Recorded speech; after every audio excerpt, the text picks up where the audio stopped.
Number 18 of the executive orders from January 20th, holding former government officials accountable for election interference and improper disclosure of sensitive government information. That was basically going back to the 2020 election where Trump felt that he was cheated because of interference from intelligence and other media, with the mail-in ballots that with no proprietary transparency and also no chain of custody, where we would see kept track of the counting of the ballots. That's one of Trump's main issues, I think.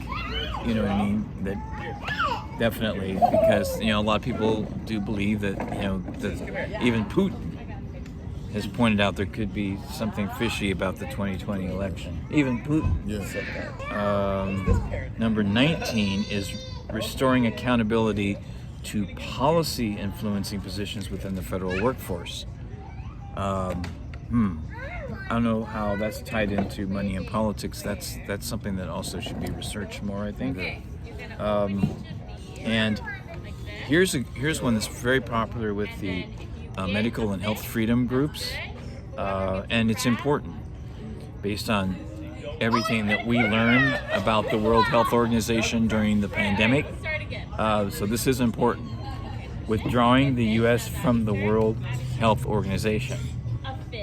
Because once people really look into the history of that, it's very questionable. It's connected into some kind of nefarious activities. They obviously, some organizations exist for the purpose of creating propaganda and putting out misinformation, and we saw that during COVID, and it was mostly the opposite. They were not necessarily being upfront when it came to COVID. And case in point, the drug called ivermectin was made available to countries around the world as a preventative. What do you call that? I don't know the medical terminology when you have something that's used as a preventative. Like for instance, hydroxychloroquine was used as a way to prevent populations in Africa from getting malaria. So ivermectin was used in a similar way around the world, right? In third world countries especially. And during COVID, it was being used to treat COVID when everybody was told to wait for the release of vaccines, which is not a treatment. It's good that withdrawing the U.S. from the World Health Organization, I think that is a good idea, at least when it comes to what we've seen in the last few years. You know what I mean?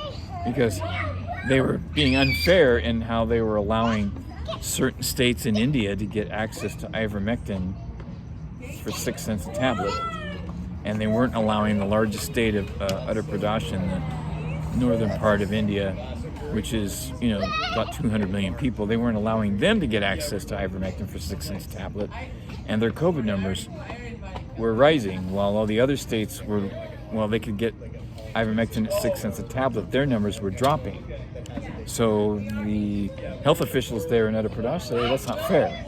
So they reached out first to the National Health Organization and said, we need the same access to what the World Health Organization offers them. So it took a while, but they finally got it. And over a period of the summertime, basically, spring through summer, their numbers dropped significantly. To the numbers were so low, it was shocking that it made the world news. And by the time here, people in the United States, for instance, got wind of it, they immediately had to shut it down. That's why if you turn on MSNBC or CNN and you saw Joy Reid or Wolf Blitzer or Rachel Maddow telling you that it's horse-paced, it was no coincidence that right around the same time that story was breaking around the world, that they went on the air and started, giving that misinformation. while saying anybody challenging that was giving you misinformation. You see what I'm saying? So that is an example of why we need to be really, at the very least, monitoring what the World Health Organization is doing, just like the FDA and the CDC. And which is why we need Robert F. Kennedy to be the HHS director.